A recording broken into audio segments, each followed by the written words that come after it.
y blanco. Dos palabras, meta y blanco. Cada vez que yo pronuncio esa palabra, los niños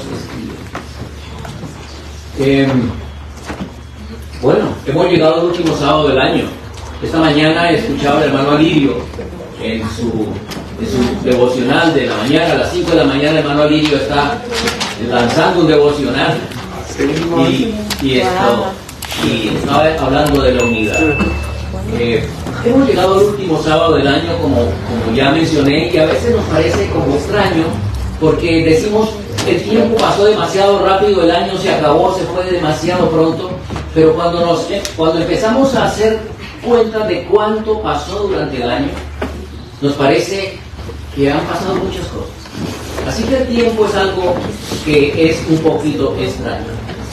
Y entonces tenemos la sensación de que ha sido un año bastante largo. Dios nos ha permitido llegar hasta aquí. Conviene hacer un balance, ¿verdad? A nivel individual y a nivel de familia. Los balances son buenos. Por lo menos en el campo económico todas las empresas están haciendo balances a esta final de año, ¿cierto? Y yo creo que los hogares también podemos hacer un balance. ¿Cómo están las tarjetas de crédito?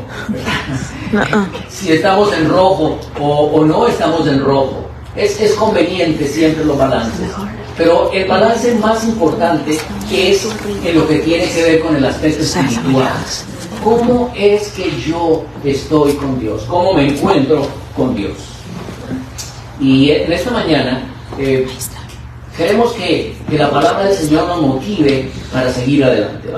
Vamos a abrir nuestras Biblias y vamos a ir al capítulo 3 de los Filipenses. Filipenses 3, de los versículos 12 al 14. Y lo vamos a leer en breve ese texto. Lo vamos a leer en breve. La epístola a los Filipenses fue escrita por el apóstol San Pablo desde la prisión, en la primera prisión, la primera vez que estuvo preso en Roma, más o menos entre el año 60 y el año 62. Como dije antes, en su primer encarcelamiento. Y el propósito de la carta era animar a los hermanos para perseverar en la fe, ya que algunos se habían desanimado y otros se estaban desanimando. Ustedes lo leen, dice el apóstol Pablo, escribió, estando persuadido de esto, que el que comenzó en vosotros la buena obra, la perfeccionará hasta el día de Jesucristo. Me parece aquí, mis hermanos, que Pablo quería que entendiéramos que la vida cristiana es un camino que requiere paciencia y que requiere perseverancia. Y muchas veces, depende del terreno en que estamos, el camino es más fuerte que otros, ¿verdad? Porque si estamos en una montaña y hay que subir y hay que descender, el camino se hace más difícil que en una llanura. Pero la vida cristiana también es un camino que requiere paciencia y perseverancia. Y donde el enemigo de la salvación y el enemigo suyo está al acecho, colocando obstáculos a cada avance o a cada intento de avance que usted está teniendo y que quiere servir a Dios. Algunas personas me dicen, pero pastor, cuando nos acercamos más a Dios, más problemas. Bueno, ahí hay alguien que está tratando de obstaculizar. Hay alguien que está tratando de obstaculizar. Algunas veces nosotros pensamos que la lucha está perdida, que es infructuoso, que no somos capaces de seguir. Pero Dios, por medio de su palabra, a través de la palabra del apóstol Pablo, nos recuerda que el que empezó en vosotros la buena obra, la va a terminar hasta el día de Jesucristo. Va a hacer que usted pueda avanzar en el camino del Señor.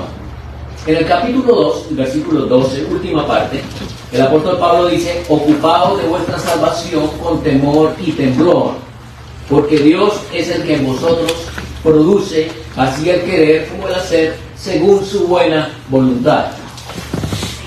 Si nosotros queremos que Dios produzca en nosotros tanto el querer como el hacer, debemos ocuparnos de nuestra salvación. Eso es lo que Pablo dice en el versículo previo a que el Señor produce el querer como el hacer según su buena voluntad. Es decir, Dios quiere que haya un compromiso real de parte de usted para que el Señor produzca en cada uno de nosotros tanto el querer como el hacer. Tanto el querer como el hacer. Hay algunas personas, hay algunos miembros que dejan de experimentar el querer. Y cuando el miembro de iglesia deja de experimentar el querer, pues no regresa, ¿verdad? Se desanima, va por otros caminos. Entonces, la salvación, mis hermanos, es una cooperación entre Dios y usted. Dios obra y usted obra. Dios hace en usted y en mí lo que yo no puedo hacer, o lo que usted no puede hacer. Pero Dios no va a hacer lo que usted debe hacer. Tenemos peligros hoy en la teología. Por ejemplo, hay una declaración de uno de los más famosos teólogos eruditos que dice que siendo que nosotros dependemos momento tras momento de Cristo para un continuo crecimiento, que eso excluye el valor del esfuerzo humano. Página 111 del carácter de Dios y la última generación.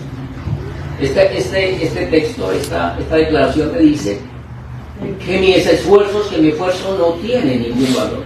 Pastor, ¿quién escribió eso? En la página 111, el carácter de Dios y la última generación. ¿Eso lo dice Ellen White? No, eso lo dice los teólogos. Oh, ok.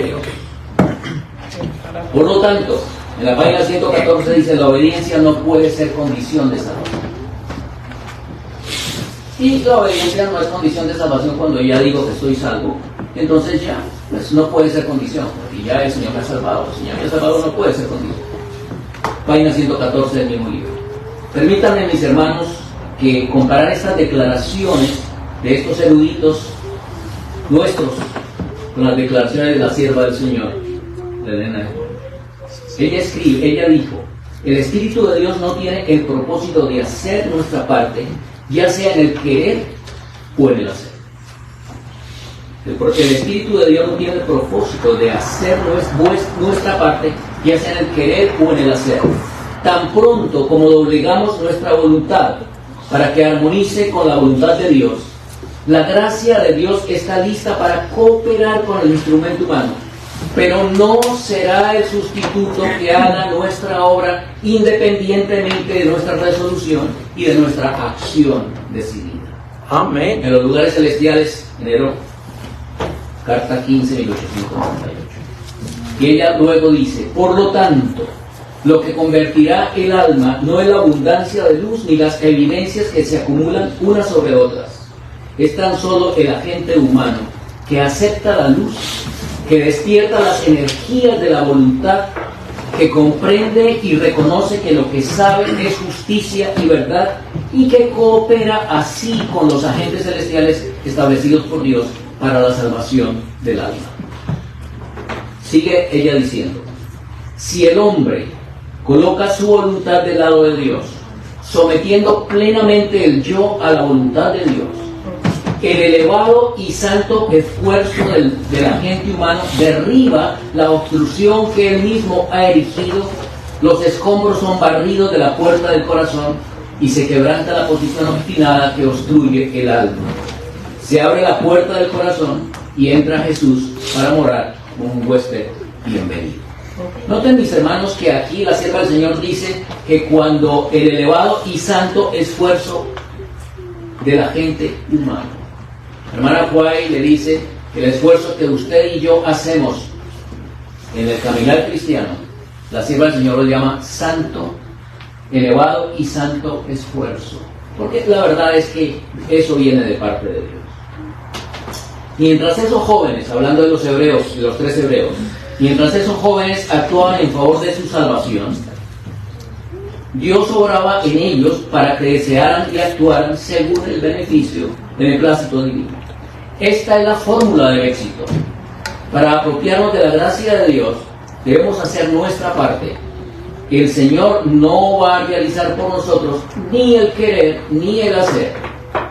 Él imparte su gracia para despertar en nosotros tanto el querer como el hacer, pero nunca para reemplazar nuestros esfuerzos. Y ella agrega: necesitamos ejercitarnos para cooperar con Dios. El Espíritu Santo actúa en nosotros a fin de que podamos obrar con nuestra propia salvación. Se esfuerza, se esmera para que aprendamos esta lección práctica, porque Dios es el que en vosotros produce así el querer como el hacer por su buena voluntad. Último pensamiento de esta sección. Dice, es el plan divino. En el plan divino, Dios no hace nada sin la cooperación del hombre. No compele la voluntad del hombre. Esta debe ser dada completamente al Señor. De lo contrario, no puede realizar su obra divina que quiere cumplir en el ser humano. Entonces, esto quería explicar un poquito lo que significa el querer como el hacer, y que el Señor completa la obra que Él ha empezado en nosotros. El Señor necesita de nuestra cooperación para que el Señor pueda hacer la obra que quiere hacer en cada uno de nosotros. Vamos al texto de Filipenses. Filipenses, el capítulo, habíamos mencionado el capítulo 3, versículo 12 al 14. El apóstol Pablo dice, no que lo haya alcanzado ya, ni que ya sea perfecto, sino que prosigo para ver si logro hacer aquello por lo cual yo también fui asido por Cristo Jesús. Hermanos, yo mismo no pretendo haberlo ya alcanzado, pero una cosa hago, olvidando ciertamente lo que queda atrás y extendiéndome a lo que está adelante, prosigo a la meta, al premio, al blanco del supremo llamamiento de Dios en Cristo Jesús. El apóstol Pablo estaba escribiendo, como dije antes, Filipenses en el año 60 al 62 aproximadamente, y el apóstol estaba todavía en la lucha cristiana. Dice Pablo desde la cárcel, no es que lo haya alcanzado, no es que lo haya alcanzado ya, ni que ya sea perfecto, pero prosigo, voy para la meta, voy hacia el blanco. El objetivo mío es la meta y el blanco que Dios me ha propuesto. Eso es lo que quiero alcanzar. Y de eso los filipenses, ustedes también deben ser igual. Es posible que todavía no han llegado, pero deben proseguir a la meta, al blanco, al supremo llamamiento de Dios en Cristo. A través de la historia, de la palabra, de la historia bíblica, ha habido hombres que han llegado y otros que no han llegado. Uno de los personajes que viene a mi mente que no ha llegado, que no llegó, fue Saúl. Y antes de continuar, quiero saludar a los hermanos, a las personas que están conectándose a través del internet. Un saludo para ellos, que el Señor les bendiga. Saúl fue el rey de Israel. 2 años sirvió al Señor. Pero luego Saúl empezó a perder el camino. Y Saúl definitivamente abandonó el camino. El Señor empezó la obra en Saúl. El Señor llenó a Saúl de su Santo Espíritu. Inclusive Saúl estaba entre los profetas porque profetizó. Pero hubo otro personaje que ustedes conocen bastante bien, es Sansón, la vida de Sansón.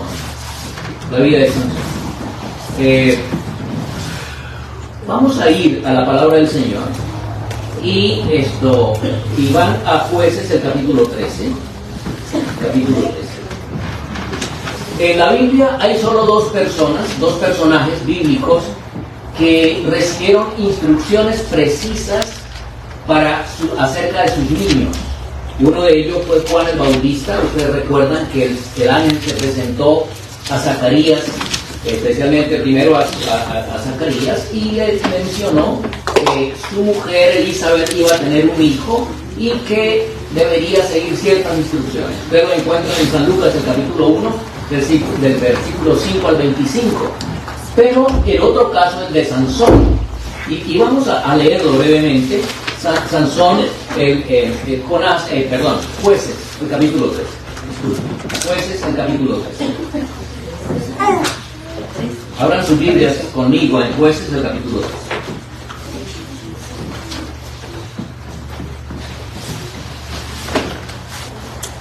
Note lo que dice el versículo. Vamos a empezar desde el versículo 1. Dice: los hijos de Israel volvieron a hacer lo malo ante los ojos de Jehová, y Jehová los entregó en manos de los filisteos por 40 años. Y había un hombre de Sora, de la tribu de Dan, el cual se llamaba Manoa, y su mujer era estéril y nunca había tenido hijos. A esta mujer apareció el ángel de Jehová y le dijo: he aquí que tú eres estéril y nunca has tenido hijos, pero concebirás y darás a luz un hijo.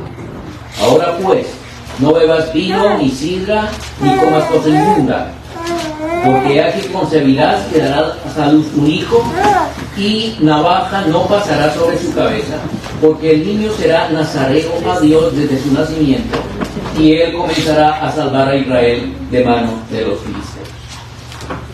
Les voy a leer el resto del relato, que también ya conocen. Su esposa le dijo a Manoa lo que había pasado. Manoa oró al Señor y le dijo: Señor, te ruego que por favor envíes nuevamente a ese personaje que mi esposa vio, porque yo quiero saber exactamente las instrucciones para este niño. Y el Señor escuchó la oración de Manoa, y apareció nuevamente el ángel y le repitió a Manoa y a Elizabeth nuevamente las instrucciones. El niño no debe beber vino ni sidra, nada que provenga de la vid. Podía comerse las uvas, pero no el vino. Pues nada que proveniera de la vid, no comer cosas inmundas, no pasar navaja sobre su cabeza, porque debía ser nazareo. Ahora, dice el versículo 24 y 25, y la mujer dio a luz un hijo, y lo puso por nombre Sansón, y el niño creció y Jehová lo bendijo, y el espíritu de Jehová comenzó a manifestarse en él en los campamentos de Dan entre Sora y Estor. La historia de Sansón es muy increíble, es muy interesante, inclusive con muchas lecciones para todos, especialmente para los jóvenes. Así que Sansón fue escogido por Dios desde el vientre de la madre. Y el Señor le dio los cuidados especiales tanto a la madre, que debía tener, o también con el niño. Claro, esto la madre también tenía que cuidarse en este mismo sentido para que Sansón naciera saludable y fuerte como el Señor lo necesitaba. Sansón, el Señor lo estaba preparando para una tarea enorme, para un propósito enorme, y era librar a Israel del yugo de los filisteos, que por tantos años estaba bajo ese yugo. Llevaban 40 años esclavos prácticamente de los filisteos. Ahora, para que Sansón pudiera llevar adelante la misión, tenía que estar completamente consagrado a Dios. Y Dios le dio las indicaciones precisas de cómo el Espíritu Santo de Dios podía permanecer en él. Así que aquí estaba operando plenamente la gracia de Dios sobre Sansón. Sansón no podía comprar la gracia de Dios. No había comprado la gracia de Dios. Lo que podía hacer Sansón y su madre y su padre era responder a esa gracia de Dios. El niño creció un gigante, se hizo un enorme hombre. No sé cuánto tenía Sansón, de 2,5 metros o 3, ¿verdad? Pero Sansón un día ve a una filistea que le llamó la atención. En Timnat, bajó al pueblito de Timnat y vio a una filistea y le llamó la atención.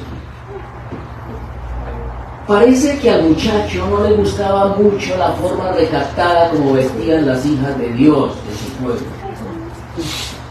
Parece que al muchacho le gustaba cómo vestían las filisteas. Porque las filisteas, pues les gusta, ¿no? Exhibirse, ¿no? Mostrarse. Y Sansón le dijo a los padres: esa me gustó. Y esa es la que yo quiero. Y los padres le dijeron: pero Sansón, mira lo que dice el Señor. No unáis en yugo desigual con los incrédulos.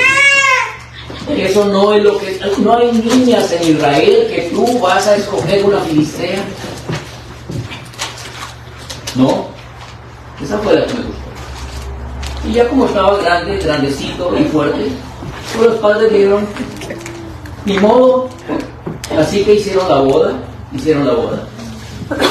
Cuando iban para la boda, ustedes recuerdan que cuando iban para la boda salió un león por ahí en el camino de Sansón, y Sansón lo cogió, ¿verdad? Y lo dice la escritura que lo despedazó como un corderito, y entonces lo dejó en el camino y regresó después y encontró que en el cuerpo del león había un panal de miel. Y entonces habían abejas, y todas las abejas se llevó el panal de miel, le dio a sus padres, les dio a comer, y se fueron para la fiesta. Y habían 30 muchachos que la dama de Timnat y Sansón habían invitado 30 jóvenes a la boda, y entonces Sansón les dice: les voy a dar una adivinanza, si me la dicen, entonces yo les doy a cada uno 30 vestidos, uno para fiesta y otro un vestido de lino. Eran vestidos finos. Y si ustedes no me adivinan la adivinanza, entonces ustedes me dan los vestidos. 60 vestidos tenían que darle vuelta. Así que los muchachos dijeron: difícil, pasaron varios días. Él les dijo: nada más fuerte, del fuerte salió dulzura, algo así. Y entonces pasaron los días y ellos se dieron cuenta de que no podían con la adivinanza, y empezaron a decirle a esta muchacha, a su compañera, a su prometida, le dijeron: o le sacas el secreto o te quemamos con toda tu casa y tu familia. Entonces la filistea empezó a llorarle a Sansón, y le lloró 7 días de la fiesta. Le lloró los 7 días: tú no me amas, tú me dices que me quieres, pero no es así. Mucho cuidado con la filistea, jóvenes. Y doblegaron el corazón de Sansón, y Sansón les dijo, le dio la respuesta a su prometida, le dio la respuesta a la prometida. Y entonces ahí empezó el problema. Pero Sansón, para ir más rápido, Sansón parece que no aprendía la lección, porque luego llegó y unos días después, resulta que Sansón cogió unas ardillas, quemó los campos, mató a unos hombres y trajo los vestidos y se los entregó a los muchachos. Pero cuando regresó a donde estaba su esposa, ya el padre le había entregado a su esposa a otro. Mucho cuidado, joven. Lo había engañado y luego lo había traicionado. Así que Sansón salió de allí, pasó un tiempo y luego vino y fue con una ramera. Así que Sansón ya estaba apartándose fuertemente de los caminos del Señor con una ramera. Y los de Gaza, hoy Gaza está siendo destruido, ¿no? Los de Gaza rodearon la ciudad, lo iban entre todos, a tratar de apresar y de destruir. Y en la noche, a medianoche, Sansón se fue. Gaza era la ciudad más protegida de ese tiempo, así que tenía unas murallas enormes y tenía una puerta enorme. Y Sansón fue y cogió la puerta, la arrancó de esas murallas. Posiblemente esa puerta pesaba toneladas, se la echó al hombro y se fue al monte, a la cima del monte, y allá la descargó. Todavía el Espíritu de Dios estaba trabajando con Sansón. Todavía Sansón no había roto el último vínculo entre Dios y él. Pero la Biblia dice que Sansón luego llegó y fue nuevamente a otra población de los filisteos y vio a una dama que se llamaba Dalila.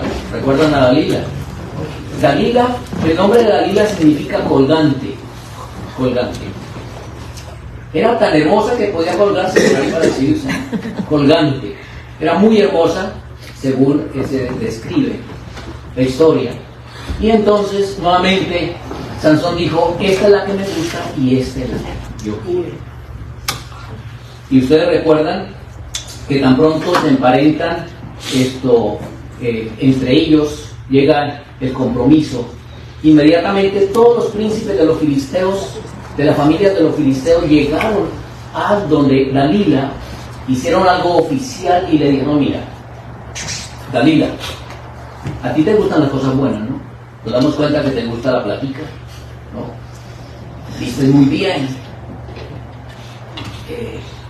Te vamos a dar 1100 piezas de plata, cada uno de nosotros, si nos revelas el secreto, si tú descubres el secreto de la fuerza de Sansón. Y entonces Dalila dijo, ok, trato hecho. Así que empezó Dalila a fustigarlo, ¿cierto? Y la escritura dice que, dice, y aconteció que presionándolo ella cada día con sus palabras e importunándole, su alma fue reducida a gran angustia. Ay, que Sansón ahora no podía quitarse de encima a Dalila. Qué cosita. Noten lo que dice el proverbio. El proverbio dice, mejor es estar en un rincón del terrado, o sea, en el techo. Es mejor estar en el techo que con mujer rencillosa en casa espaciosa. Así que Dalila era de este tipo. Y entonces le amargó la vida al pobre. Fue reducido a gran angustia, dice la escritura, a gran angustia. Y un día en su desesperación, Sansón le dice a Dalila, mira, durante estos 30 y tantos años, nadie ha tocado mi cabeza. Sansón sin duda tenía trenzas enormes, muy largas, quizás habían llegado hasta el piso y había tenido que recogerlas, y yo creo que tenía no sé cuántas. Mi esposa tiene que ir cada 3 meses a cortarse el cabello, porque si no le veía la cintura. Figúrese 30 años creciéndole el cabello a Sansón. Señal de ese nazareato, de esa relación con Dios. Y le dice Sansón a Dalila, nadie, y si me cortan esas trenzas, voy a ser como cualquier hombre.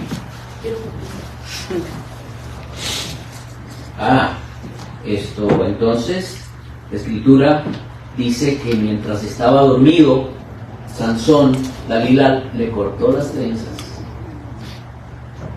Y luego le dijo a los filisteos sobre ti, ¿no? Como había hecho las otras ocasiones. Pero saben, los filisteos ya no se atrevían porque Sansón los había engañado 3 veces. 3 veces había pasado que Dalila había hecho los filisteos sobre ti, y todos los amarradijos y las cosas que le había puesto Dalila las había roto como nada. Y entonces ahora los filisteos estaban asustados y no creemos, de pronto no ese es el asunto, no se atrevían. Pero la esposa era bien astuta, y entonces le dijo, Esteban, tráeme ese asunto. Y le mostró una fila bien grande, pesaba mucho, y fue Sansón y no pudo. Mira, y esta otra, muévemelo de aquí para allá. Eso no es mi palabra, ¿no? Y entonces tampoco pudo. Y esperó a que Sansón estuviera dormido y le dijo, y entonces los filisteos estaban viendo la escena y dijeron, sí, es verdad. Los filisteos sobre ti. Y los filisteos vinieron a Sansón y sencillamente lo prendieron. Y dice la palabra del Señor. Y agrega, despertándose repentinamente, quiso hacer, dice esto, la sierva del Señor dice que Dalila fustigó de una manera u otra a Sansón para estar segura de que había perdido la fuerza, pues los filisteos no se atrevían a acercársele. Y agrega la sierva del Señor, despertándose repentinamente, quiso hacer uso de su fuerza como en otras ocasiones y destruirlos, pero sus brazos impotentes se negaron a obedecerle, y entonces se dio cuenta de que Jehová se había de él apartado. Mas los filisteos, dice la Biblia, lo tomaron y le sacaron los ojos y le llevaron a Gaza y le ataron con cadenas para que muriese en la cárcel. Jueces 16, 21. Sansón, jóvenes, hermanos, es un vivo ejemplo, es una lección objetiva de todos aquellos que han participado de la gracia de Dios, pero que no han formado un carácter. Qué lástima que hoy pretendan decirnos que no tenemos que hacer nada, que la gracia de Dios lo hace todo. Sansón jugó con la gracia de Dios, como muchos hoy. Pero la gracia de Dios es dada, mis hermanos, para que formemos un carácter a la semejanza de Jesús. Y Sansón tuvo abundante gracia, pero no formó un carácter a la semejanza del Señor. El apóstol Pablo, en 2 Corintios 6, el versículo 1 dice: así pues vosotros, como colaboradores suyos, os exhortamos también a que no recibáis en vano la gracia del Señor. Pasaron posiblemente varios años y Sansón se hizo viejo en la cárcel. Estaba sin ojos, en la soledad, en la oscuridad de su ser, agobiado por el maltrato, moliendo todos los días hasta el extenuamiento. Y Sansón tuvo tiempo para reflexionar de lo que había sido su vida. Sansón tuvo tiempo para pensar en el plan que Dios tenía para él y había tenido para él, y cómo lo había malgastado tan miserablemente. Sansón se dio cuenta de cuán débil era y se arrepintió de todo corazón.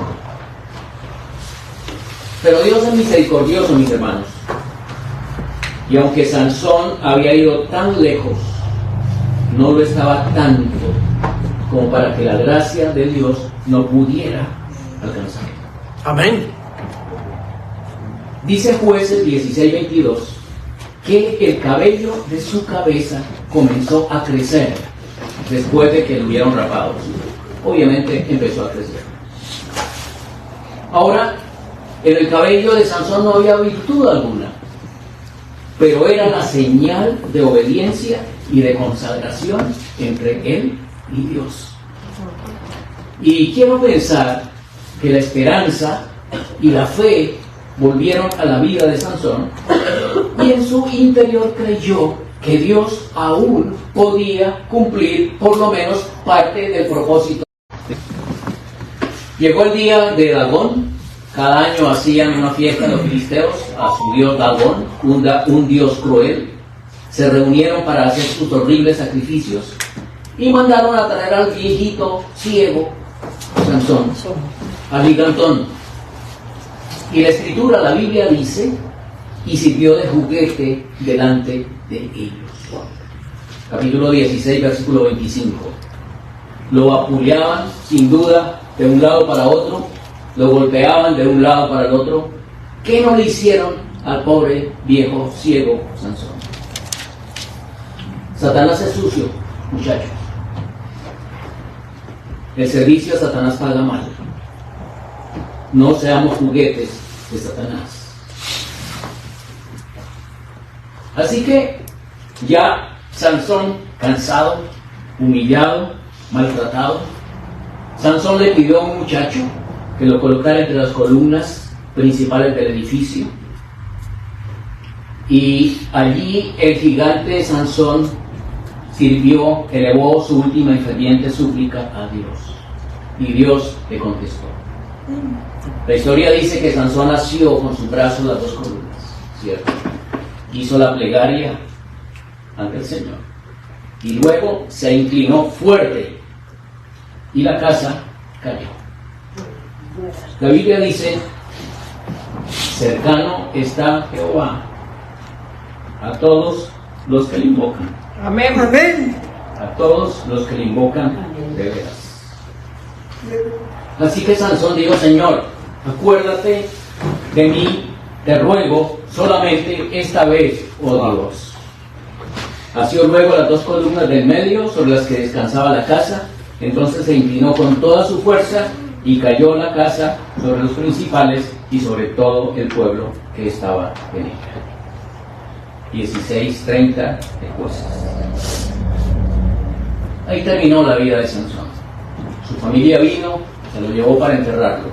Pero mis hermanos, la vida de Sansón se menciona en la Biblia y está en la lista de los héroes de Dios. Eso lo encuentran ustedes en Hebreos 11, el capítulo 11, versículo 32. El gigante Sansón estará entre los redimidos del Señor. Hubiera sido mejor que no se hubiera apartado del Señor, ¿verdad? Pero Dios tiene misericordia y el Señor siempre nos da una segunda oportunidad.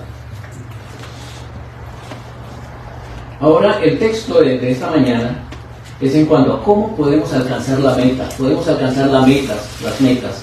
Podemos alcanzar los blancos de Dios. ¿El reloj se paró? 12 y 4. Sí, 10. Gracias.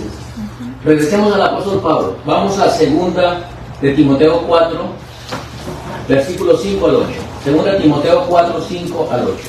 Pablo ahora escribe esta carta, la segunda epístola de Timoteo. Se le escribe a su hijo en la fe, que es Timoteo, un joven. Fue escrita ya desde la prisión, por ahí por los años 66 al 68 después de Cristo. Ya el apóstol Pablo era un viejo, tenía 60 años. Y esto es la última carta que escribe. Y le escribe a Timoteo para animarlo a seguir adelante en la búsqueda del premio, en la búsqueda de las metas, en la búsqueda del premio que el Señor tiene para ustedes. Y yo voy a usar la versión del Nuevo Testamento, una versión NTV del Nuevo Testamento. El versículo 5 dice: pero tú debes mantener la mente clara en toda situación, le dice Pablo a Timoteo. Pero tú debes mantener la mente clara en toda situación. Apreciados jóvenes, es necesario mantener la mente clara en toda situación. No tengas miedo de sufrir por el Señor. Ocúpate en decirles a otros la buena noticia y lleva a cabo el ministerio que Dios te dio. En cuanto a mí, mi vida ya fue derramada como una ofrenda a Dios. Se acerca el tiempo de mi muerte. He peleado la buena batalla, he acabado la carrera y he permanecido fiel. Ahora me espera el premio, la corona de justicia que el Señor, el juez justo, me dará en el día de su regreso. Y el premio no es solo para mí, sino para todos los que esperan con anhelo su venida. El cabello de Sansón volvió a crecer y el Espíritu Santo regresó otra vez a Sansón. Y el apóstol Pablo también llegó a la meta. El apóstol Pablo recibió la lluvia tardía que madura el grano, logró la perfección del carácter, llegó a la estatura de la plenitud en Cristo Jesús, reflejó plenamente el carácter de Cristo y él pudo decir: por la gracia de Dios lo he logrado, he llegado a la meta. A veces yo tengo algunos intercambios de conceptos con el pastor Heradio. Y cuando el pastor Heradio nos predica aquí y dice que la boda del Cordero es el día en que el Señor venga por su pueblo, etc. Y entonces yo le hago la pregunta: pastor, ¿y por qué la hermana Joy dice que el Señor en 1844 entró a la boda del Cordero? O sea, Dios quiere efectuar una boda, un casamiento con usted hoy también, hoy mismo. Amén. ¿Verdad? No es simplemente ser novia de Cristo. El Señor quiere un compromiso tan real que lleve al casamiento con el Señor. ¿Saben? La única manera en que Dios puede a nosotros hacernos vencedores es que nosotros entremos en intimidad con Dios, ¿sí o no? Amén. ¿Y dónde es que se entra en intimidad? ¿En el noviazgo o en el matrimonio, muchachos? En el matrimonio, ¿no? Mucho cuidado con el concepto, ¿no? Hoy en día las girlfriend y los boyfriend, ¿cierto? Pero son otra cosa. Pero en intimidad se entra en el momento del matrimonio. Así que el Señor quiere que nosotros entremos en intimidad con Él. Así que Pablo entró en intimidad con el Señor. El apóstol Pablo recibió la lluvia tardía. Individualmente recibió la lluvia tardía porque llegó a la estatura de un hijo de Dios. Él dijo: he acabado la carrera, he guardado la fe, por lo tanto me es guardada la corona de justicia, la cual el Señor fue justo me dará en aquel día, y no solo a mí, sino a todos los que aman su venida. Amén. La vida cristiana, hermanos, no se trata de empezar. La vida cristiana se trata de terminar.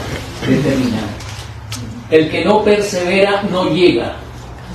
El que deja no llega. El que abandona no llega. Pero hay esperanza, porque para Sansón hubo esperanza. El cabello volvió a crecer en Sansón. El Espíritu Santo regresó a Sansón. Dios le dio una nueva oportunidad. Y si Sansón pudo, a pesar de tanta cosa, tú también puedes. Amén. Usted también puede. Y si el apóstol Pablo llegó a la meta, entonces usted y yo también podemos. Amén. Mañana termina el 2023, pero la carrera sigue. Dios nos da una nueva oportunidad. Simplemente es otro capítulo. Y el texto central de nuestro tema hoy es: olvide lo que queda atrás. Extiéndase a lo que está adelante. Prosigue al blanco, a la meta. Echa mano de la vida eterna. Pelea la buena batalla de la fe. No golpee como si estuviera pegándole al aire. Propínale golpes certeros a Satanás y al pecado. Y no cortes el vínculo que te une al Señor. No cortes las trenzas de tu fortaleza espiritual. Les deseo a todos un feliz 2024 lleno de victorias. Amén. En Cristo. Amén. Amén. Amén. Feliz año. Amén. Amén.